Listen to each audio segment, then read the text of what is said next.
Cette semaine, à l'émission, Télévague s'est rendu au 3e Salon du livre de Bonaventure où une multitude d'activités étaient offertes. Une cinquantaine d'exposants étaient sur place lors de l'événement qui se tenait les 26, 27 et 28 octobre dernier. Télévague en a profité pour s'entretenir avec quelques auteurs.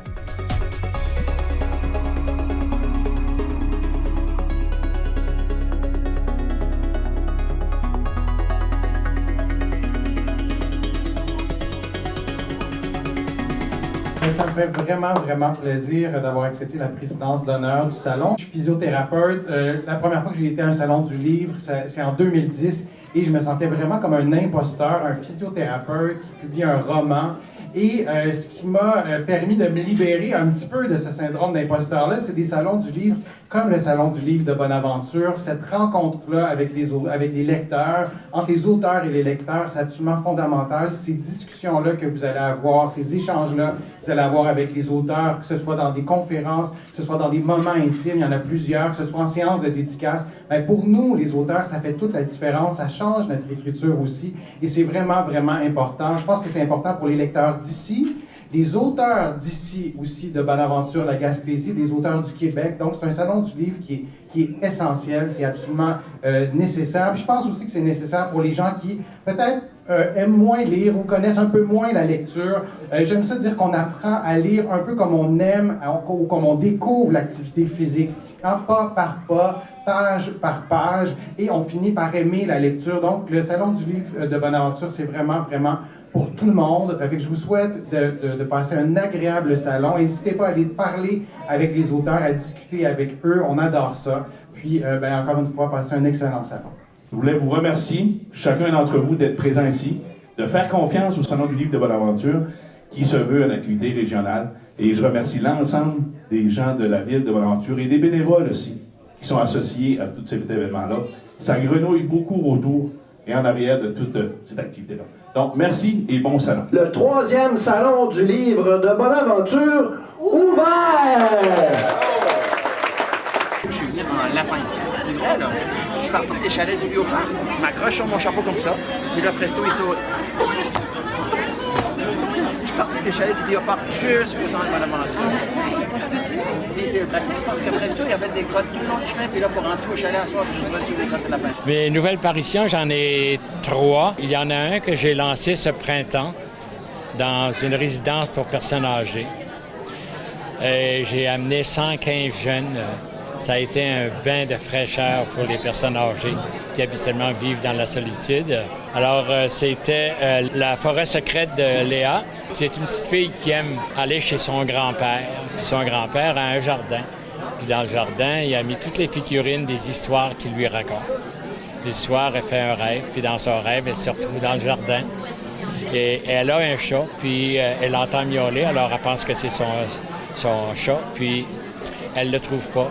Alors apparaissent 2 lutins, puis il y en a un qui lui fait traverser un mur invisible qui se trouve dans le jardin, et elle se retrouve dans un pays, dans un royaume où toutes les histoires que son père lui raconte, les personnages sont là.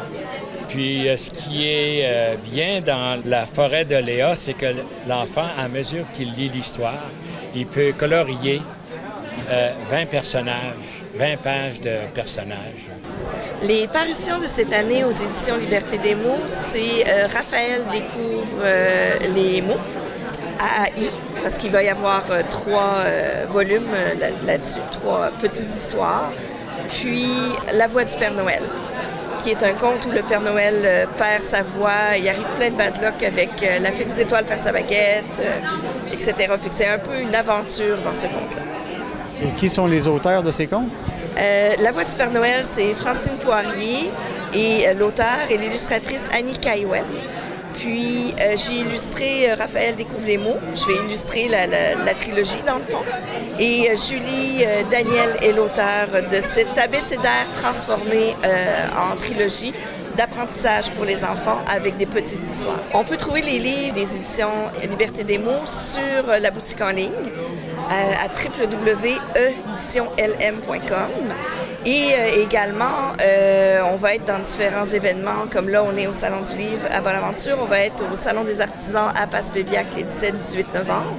Moi, en tant qu'auteur, j'ai La vie selon Doux, les tomes 1 et 2 qui ont été publiés aux éditions de La Paix il y a 2 ans de ça.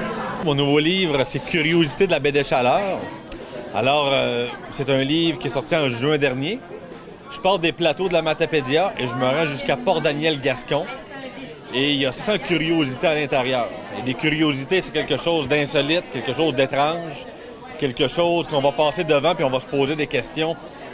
C'est quoi son histoire? Donc, je choisis des bâtiments, des édifices publics, des maisons privées, des monuments, des lieux physiques. Et je dépoussière l'histoire autour de cette maison-là, de chacune de ces curiosités-là. Alors, il y en a 100 comme ça dans le livre. Je peux raconter l'histoire de la maison Legrand. L'histoire de la maison Legrand qui est à Port-Daniel-Gascon. Un bâtiment que les gens connaissent sûrement, qui était en perdition pendant au moins une trentaine d'années.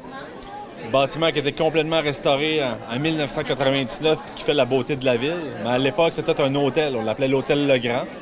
Construit après les années 1875.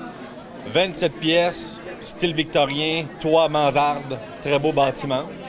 Et c'est un bâtiment qui a été mis vraiment, là, qui était renommé à l'époque de la construction du chemin de fer. Alors l'hôtel a vécu ses belles années dans les années entre 1910 et 1940. Et par la suite, le chemin de fer s'est rendu jusqu'à Gaspé. Et tranquillement, pas vite, l'hôtel a commencé à perdre de son prestige. Et c'est comme ça qu'elle a sombré un peu dans l'abandon.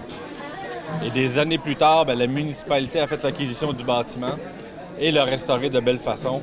C'est le genre de curiosité qu'on retrouve dans le livre, d'histoire que j'ai aimé déterrer et dépoussiérer avec ce livre-là. On a apporté un objet, les amis, c'est quoi cet objet? Ouais, c'est un pot de terre cuite. Hein? Et dans ton livre de jardinage, il disait qu'on devrait remplir le pot avec quelque chose de brun, c'est sale, c'est des crottes de la terre. Non. De la terre. Mais dans mon livre, il parlait d'engrais, puis de l'engrais, c'est du... Non, on parle pas de ça ici. Bon, alors on a rempli le petit pot avec de la terre, et ensuite, on doit mettre quelque chose dedans, c'est petit, c'est magique, c'est une... non, au début, hein, c'est une graine. Alors, j'ai la petite graine ici. On va mettre la petite graine dans le petit pot. Ça va la graine? Oui, bon. OK. Et ensuite, on fait quoi? Je sais, on doit nourrir la graine avec du soleil et de...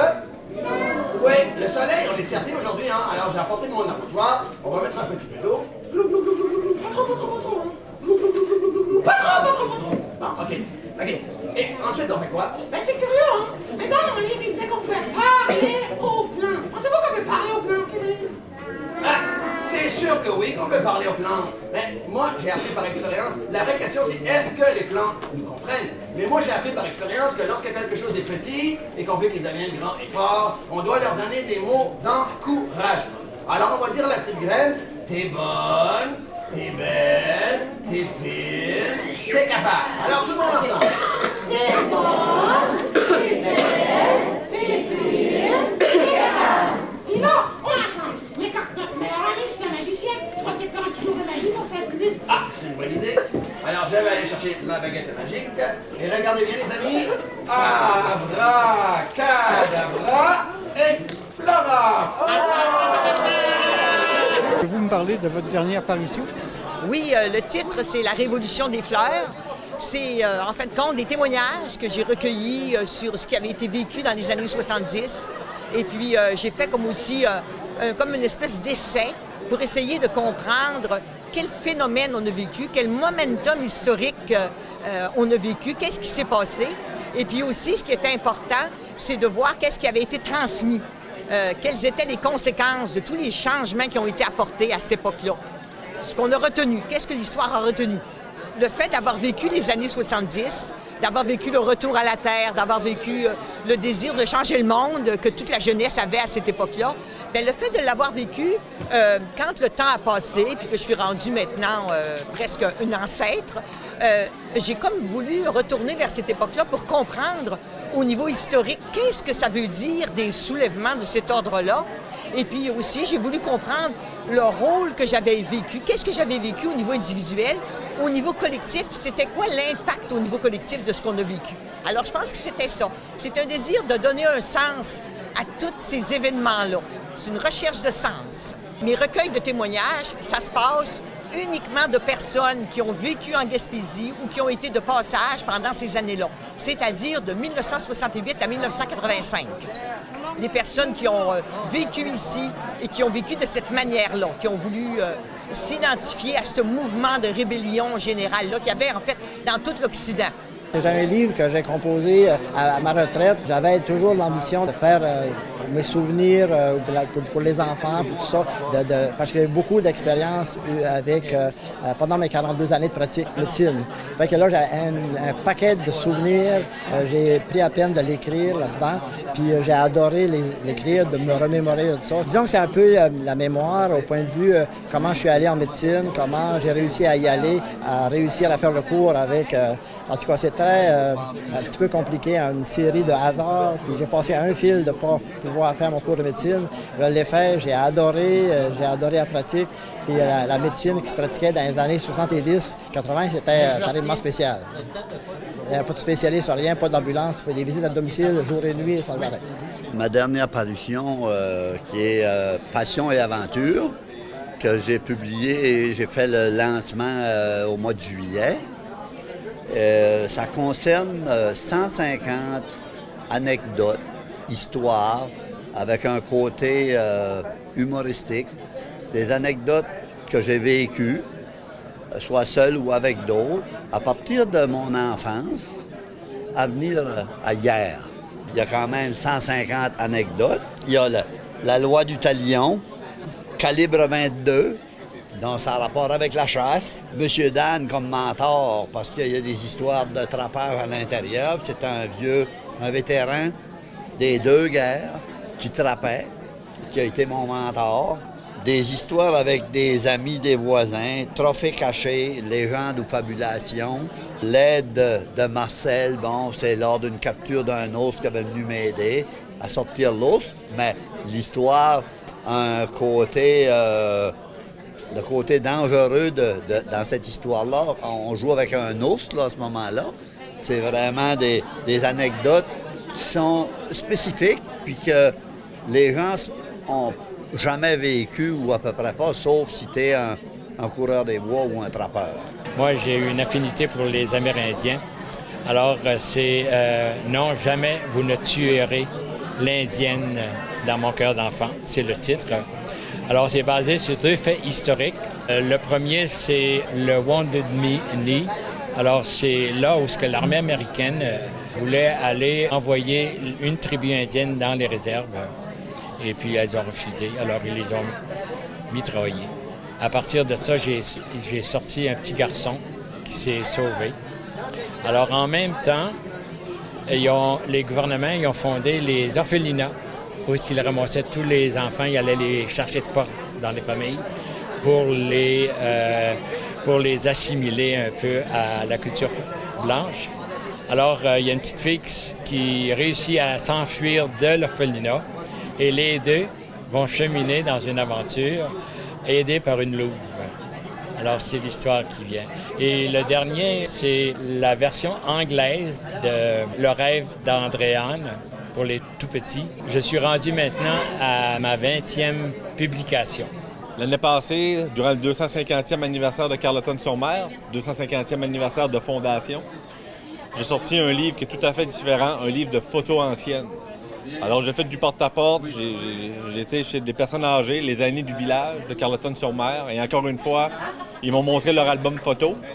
Et là, j'ai pu reconstituer un peu le village de Carleton-sur-Mer dans les années, disons, 1890 aux années 1960 à peu près. Alors, des bâtiments touristiques, la pêche au saumon, les grands rassemblements religieux, tout ça, le tourisme. Alors, je me suis amusé, encore une fois, à déterrer 1500 photos, mais dans le livre, il y en a 200. Alors, encore une fois, j'ai parti large. Et c'est vraiment de la photo noir et blanc commentée, avec un court texte de 250 mots sur chacune des photos. Alors, c'est 2 livres différents. Et le prochain sera sur la baie des Chaleurs. Donc, encore une fois, un ouvrage photographique, mais je vais couvrir plus grand. Toute la baie des Chaleurs. Le livre La Récolte, c'est 105 recettes sur la flore et la faune de la Gaspésie. Donc, il y a 50% du livre, des recettes, qui touche la flore, les plantes, les quenouilles, les têtes de violon, les champignons forestiers. L'autre partie va toucher nos poissons truites et saumons. Après, on tombe dans le gibier à plumes, gibier à poils et à fourrure. Il y a des entrées, il y a des soupes, il y a des quiches, il y a des omelettes, comme il y a des desserts aussi à l'intérieur. J'ai mis 50 ans à améliorer ces recettes-là pour les présenter dans mon livre ici. Mon livre, ben, c'est un haut de gamme. C'est une couverture rigide, reliure cousue, avec jaquette par-dessus. Puis le même livre, ben, en 2015, je l'ai présenté et j'ai été chercher un prix canadien à Toronto, les saveurs du Canada. Quelque chose d'unique au pays. Encore une fois, le Salon du livre de Bonaventure a été un vif succès.